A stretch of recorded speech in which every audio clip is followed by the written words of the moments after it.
பேசுறாங்க அப்படின்னு சொல்றாங்கன்னு கேள்வி வச்சிருக்கிறாங்க. ஆனா இது நகரம் மட்டும் இல்லையே, அங்கங்க நடக்குது எல்லா ஊர்லையும்.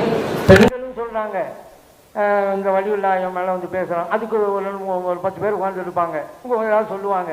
இது வீட்டுக்கு வீடு, எல்லா வீடும் இல்லை, இன்று நடைபெறுகிற வீடுகளும் உண்டு. தர்காங்கிறதா கம்மிங்கலாம், இந்த வீடுகளில் சில இடங்கள் நடக்கும். அதே போல் இந்த ஃபாத்தியா ஒரு சமயங்கள்லாம் நடக்கும். இது மொத்தமாக வச்சுக்கிட்டே இந்த கேள்வி பதில் என்னன்னு பார்க்கலாம். இப்படி நடைபெறுவதற்கு ஆதாரம் இல்லை. இல்லை என்று நாம் மறுக்கலாமா? அது மறுக்க முடியாது. ஏன்னா ஒன்று இருக்குது இல்லைன்னா அதுக்கு ஆதாரம் வேணும். நான் ஒன்று இருக்குதுன்னு சொன்னேன், அதுக்கு ஆதாரம் இருந்தால் தான் இருக்குதுங்கணும்.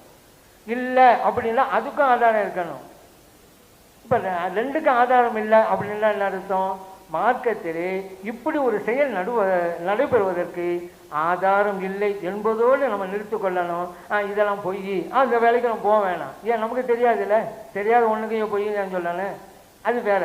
இப்படி இறங்குகிறார்களே அது ஒரு கேள்வி வேற வருது. எப்படின்னு கேட்டால், ஒரு பெண்ணே சொல்லுது கௌசநாயம் மேலே பேசுகிறாங்கன்னு.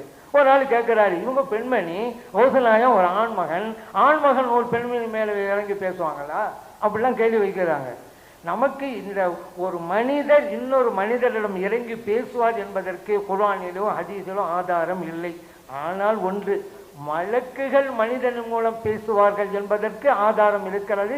அகமதிலே பதிவு செய்யப்பட்டது. மலக்கு பேசுவாங்களாம் மனிதன் மூலமாக. இப்போ மலக்கு இறங்கி பேசுவாங்க, அது அகமதில் இருக்கிறது. ஸல்லல்லாஹு சொன்னதுதான்.